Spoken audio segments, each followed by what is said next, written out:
जय हिंद दोस्तों, आप सभी लोगों का बहुत बहुत स्वागत है। तो पीईटी के लिए जो सिलेबस में पॉइंट्स दिए हुए हैं, जो भी चीज़ें बताई गई हैं कि कौन कौन से टॉपिक से क्वेश्चन आ सकता है, हम लोगों का फोकस उसी पर होगा और उसका फ़ायदा आप लोगों को एग्ज़ाम में देखने को ज़रूर मिलेगा। जितने भी वीडियोस पेट से रिलेटेड आप लोगों को मिलेंगे, आप लोग अच्छे से देखिएगा, आपकी तैयारी में बहुत ज़्यादा मददगार साबित होगा। तो आज हम लोग प्राचीन भारत के 2 टॉपिक्स को देखेंगे। देखिए, चंद्रगुप्त द्वितीय में एक नवरत्न भी हैं उनके, वो छोटा सा एक वीडियो अलग से आप लोगों को मिलेगा। अलग से इसलिए पढ़ने के लिए वो अलग से वीडियो मिलेगा क्योंकि उसमें एक साथ अगर हम लोग पढ़ लेंगे तो थोड़ी जटिलता आ जाती है, एक बार में चीज़ें याद नहीं होती हैं। तो अलग से देखने पर आपको क्या होगा कि डायग्राम थोड़ा सा उसमें रहेगा, डायग्राम देने की मेरी कोशिश रहेगी, नाम रहेगा, वो क्या करते थे, तो आपको बहुत अच्छे से याद होगा। कोई भी एग्ज़ाम आप देते हैं, न केवल पेट बल्कि कोई भी एग्ज़ाम, पीसीएस देते हैं, भविष्य में कोई और एग्ज़ाम देते हैं, तो वहाँ से कोई भी क्वेश्चन अगर पूछा जाएगा तो आपका ज़रूर सही हो जाएगा।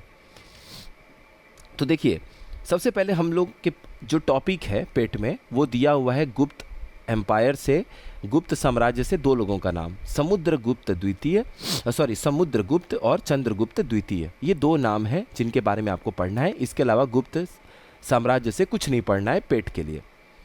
तो सबसे पहले बात ये है कि जब हम समुद्रगुप्त के बारे में बात करते हैं तो इनके शासनकाल का जो अभिलेख है, इनके शासनकाल के बारे में हमें कहाँ से पता चलता है, तो इलाहाबाद में पिलर इंस्क्रिप्शन है, इलाहाबाद में स्तंभ शिलालेख है, वहाँ पर संरक्षित है, इनके बारे में चीज़ें लिखी गई हैं, जिसे हम लोग प्रयाग प्रशस्ति भी बोलते हैं। प्रशस्ति मतलब किसी के प्रशंसा में आप कुछ लिखते हैं तो वो एक प्रशस्ति है, और प्रयाग में वो पिलर है, वो प्रशस्ति है जहाँ पर इनके तारीफ़ की गई है कि ये दक्षिण में कहाँ अटैक किए, किन किन राजाओं को हराएं, इनके बारे में बड़ा वर्णन है। इनके दरबारी कवि हुआ करते थे कोर्ट पोएट हरिसेन, उन्हीं के द्वारा ये प्रयाग प्रशस्ति लिखा गया। इनको टाइटल दिया था हरिसेन ने कविराज का, क्योंकि कहा जाता है कि समुद्रगुप्त केवल लड़ने में निपुण नहीं थे बल्कि वो अच्छी कविता तुरंत लिख देते थे। जैसे हिंदी में आप लोग पढ़ते हैं आशु कवि, आशु मतलब तुरंत, तो जो तुरंत पल में कविता लिख दे, तो इनके अंदर एक अलग सा टैलेंट था कि ये कविता बड़ा अच्छा लिख देते थे। तो इसी में इनकी तारीफ़ में जब इतनी बातें कही जा रही हैं तो हरि सिंह जी को लगा होगा कि चलो इनकी तारीफ़ में एक लाइन और पढ़ देते हैं कि आप तो कविराज हैं। समुद्रगुप्त जी की तरफ देखते हुए उन्होंने ये बात बोला होगा और खुश होकर समुद्रगुप्त जी ने बोला होगा कि चलिए ठीक है, पिलर में लिखवा दीजिए ताकि आने वाली जो पीढ़ी होगी वो मेरे बारे में कुछ पढ़ेगी। तो कविराज किनका टाइटल था? ये टाइटल, ये उपाधि किसकी थी? समुद्रगुप्त की थी। इसके अलावा ये परम भागवत भी थे। देखिए, परम भागवत ये जो उपाधि है, टाइटल है, ये 2 लोगों के लिए आपको हमेशा देखने को मिलता है। एक तो समुद्रगुप्त है, दूसरा उनके बेटे चंद्रगुप्त द्वितीय। तो सबसे पहला ये जो उपाधि या टाइटल था, ये समुद्रगुप्त के द्वारा अडॉप्ट किया गया था, अपनाया गया था, और दूसरी बार चंद्रगुप्त द्वितीय के द्वारा ये उपाधि लिया गया था। नालंदा में जो कॉपर प्लेट है, नालंदा में जो ताम्रपत्र है, वहाँ पर आपको ये चीज़ देखने को मिलता है। उसमें लिखा हुआ है कि समुद्रगुप्त को उपाधि दी गई थी परम भागवत की। परम भागवत मतलब कि भगवान विष्णु के बहुत बड़े उपासक। उसके बाद अगर आप देखेंगे तो ये इंडियन नेपोलियन कहलाते थे। इंडियन नेपोलियन इनको किसने कहा था? वीए स्मिथ ने कहा था। आगे, समुद्रगुप्त एकमात्र ऐसे गुप्त शासक थे जिनको टाइटल या उपाधि मिली थी सर्वराज ओच चेट्टा की। सर्वराज ओच चेट्टा का मतलब क्या है? सभी राजाओं का युद्ध, सभी राजाओं की लड़ाई। तो मतलब इतने सारे, लगभग सारे राजाओं से इन्होंने युद्ध किया था, तो सर्वराज चेट्टा की इनको उपाधि मिली थी, चेत्ता या चेट्टा की। समुद्रगुप्त जो थे वो वैष्णव थे, ये बात याद रखिएगा। हो सकता है आपसे क्वेश्चन पूछ दिया जाए कि ये शैव थे, वैष्णव थे।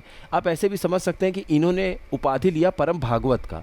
आपको नहीं पता है कि वो वैष्णव थे, तो भी परम भागवत का उपाधि पता है, तो परम भागवत भगवान विष्णु के उपासक थे, तो जाहिर सी बात है ये वैष्णव थे। ऐसे भी दिमाग लगा के आप आंसर निकाल सकते हैं। इनके समय में एक श्रीलंका के राजा हुआ करते थे मेघवर्णन। मेघवर्ण जो राजा थे, उन्होंने इनसे रिक्वेस्ट किया कि आपके बोध गया में आके हम एक मंदिर स्थापित करना चाहते हैं बौद्ध तीर्थयात्रियों के लिए, आप हमें इसकी अनुमति दें, हम एक मठ स्थापित करना चाहते हैं। तो इन्होंने इजाज़त दिया था इस बात के लिए, इस बात को याद रखिएगा। अब हम बात करते हैं चंद्रगुप्त द्वितीय के बारे में। चंद्रगुप्त द्वितीय के बारे में जानने से पहले एक बात आपको जानना बहुत ज़रूरी है। ये है अपने समुद्रगुप्त, इनके दो पुत्र हुए हैं। जो बड़े पुत्र थे उनका नाम था रामगुप्त, और जो छोटे पुत्र थे ये थे चंद्रगुप्त द्वितीय। गद्दी पर पहले बैठे थे रामगुप्त, लेकिन रामगुप्त के अंदर वो हिम्मत, वो निपुणता नहीं थी जो चंद्रगुप्त द्वितीय के अंदर में थी।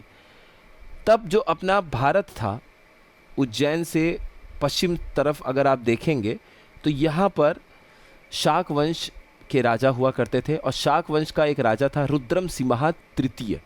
क्या नाम था? रुद्रम सिंहा तृतीय। नाम सारा यहाँ लिखा हुआ है, बात को समझिए। रुद्रम सिंहा तृतीय जो थे, उनकी लड़ाई होती है किससे? रामगुप्त से। आर वर्सेस आर, आर की लड़ाई हो गई। रामगुप्त हार जाते हैं, और बदले में उनको माफ़ करने के लिए, उनके कुछ राज्य को लौटाने या फिर उनको वापस सही सलामत भेजने के लिए एक शर्त रखते हैं। शर्त रखता है रुद्रम सिंहा तृतीय, और वो शर्त था कि रामगुप्त को अपनी पत्नी ध्रुव देवी को सरेंडर करना पड़ेगा उनके सामने। तो आत्मसमर्पण करना पड़ा, और रामगुप्त ने आत्मसमर्पण कर दिया अपनी पत्नी ध्रुव देवी को रुद्रम सिंहा तृतीय के पास। इस बात से बहुत ज़्यादा नाराज़ हुए चंद्रगुप्त द्वितीय। चंद्रगुप्त द्वितीय और उनके साथ जो उनके बेस्ट सेना के लोग थे, वो रानी के भेष में गए सारे लोग, और उन्होंने अचानक से वहाँ पर अटैक कर दिया।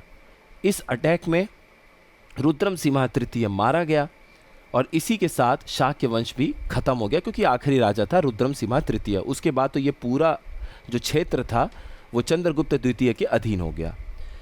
उसके बाद वापस आने के बाद इनका गुस्सा थमा नहीं, और उन्होंने अयोग्यता जो देखी अपने भाई, बड़े भाई के अंदर में, तो रामगुप्त को भी मार दिया चंद्रगुप्त द्वितीय ने। और उनकी जो विधवा पत्नी थी ध्रुव देवी, चूँकि वो कैंप से भी उनको बचा के लाए थे, तो ध्रुव देवी को अपनाया और उनसे शादी कर लिया।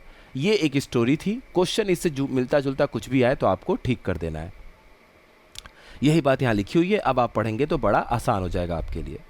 चंद्रगुप्त द्वितीय ने बहुत सारे तरीके अपनाए। जहाँ युद्ध करके राजा को हरा के अपना राज्य विस्तार किया जा सकता था, वहाँ उन्होंने वो तरीका अपनाया। जहाँ पर उनको लगता था कि विवाह करके अगर राज्य का विस्तार किया जा सकता है, तो वो भी तरीका उन्होंने अपनाया। चंद्रगुप्त द्वितीय ने उन्होंने शादी किया, एक नागवंश था, नागवंश की कुबेर नाग से उन्होंने विवाह किया, और अपनी पुत्री का विवाह, उनकी पुत्री का नाम था प्रभावती गुप्त। प्रभावती गुप्त की शादी की गुप्त साम्राज्य के साथ मध्य भारत में आपको देखने को मिलेगा वकातक साम्राज्य, वकातक डायनेस्टी। उनके राजकुमार थे रुद्रसेन द्वितीय। रुद्रसेन द्वितीय के साथ चंद्रगुप्त द्वितीय ने अपनी पुत्री प्रभावती गुप्त की शादी करा दी, विवाह करा दिया। तो इस तरीके से भी उन्होंने राज्य को मजबूत करने का काम किया। ये पहले ऐसे गुप्त शासक थे जिन्होंने चांदी का सिक्का जारी किया था। He was the first Gupta ruler to issue silver coins. Important question हो सकता है, पेट में पूछ दिया जाए। और चूंकि इन्होंने शाक वंश के आखिरी राजा रुद्रम सिंहा तृतीय की हत्या क्या मतलब मार दिया युद्ध में, तो इसीलिए इनको सकरी भी कहा जाता है। इन्होंने सकरी शाक वंश का विनाश किया, शाक राजा को मार दिया, तो सकरी इन्होंने एक टाइटल या उपाधि को अपनाया। और ये विक्रमादित्य भी मानते थे, क्योंकि भाई शाक वंश को मार दिए उतने बड़े राजा को, जिनसे इनका बड़ा भाई हार के आया था, अपनी पत्नी को दांव पे लगाकर चले आए थे, जान बचा के भाग के आए थे, उनको जाके उनके कैंप में घुस के मार दिए। तो विक्रमादित्य का टाइटल इन्होंने अपना लिया, क्योंकि तब के उज्जैन के राजा विक्रमादित्य भी उस समय शाक राजाओं को हराए थे जब उनसे किसी के लड़ने की हिम्मत नहीं थी, तो इन्होंने अपने आप को कहा विक्रमादित्य हूँ मैं। तो चंद्रगुप्त द्वितीय, आपसे अगर सवाल पूछे कि कौन से ऐसे गुप्त वंश के राजा थे जिन्होंने विक्रमादित्य का टाइटल अपनाया था, उपाधि ली थी, तो वो है चंद्रगुप्त द्वितीय। एक ट्रैवलर है, ठीक है, एक ट्रैवलर है जिनका नाम है फाहिन। फाहिन जो है, आप बताइए कौन से देश के ये ट्रैवलर हैं जो उस समय इनके समय में आए थे? तो ये चंद्रगुप्त द्वितीय के समय में आए थे। एक और बात, ये तो चलिए ठीक है कि ये पहले गुप्त शासक थे, और चलिए वाली बात तो हम लोगों ने कर ली। अब ये इंपॉर्टेंट, बिल्कुल टू द पॉइंट टॉपिक है, वो हम लोगों ने देख लिया। चंद्रगुप्त द्वितीय के समय में 9 इनके नवरत्न थे, उनके बारे में हमें पढ़ना है। उनका जो डिटेल है वो आप लोगों को एक छोटे से वीडियो में अलग से बता देंगे। पहले हमारा फोकस होगा कि हिस्ट्री को जितना ख़त्म कर सके करेंगे, एंशिएंट और मिडिवल, और हिस्ट्री कंप्लीट होने के साथ साथ पॉलिटी और करंट अफेयर देखेंगे।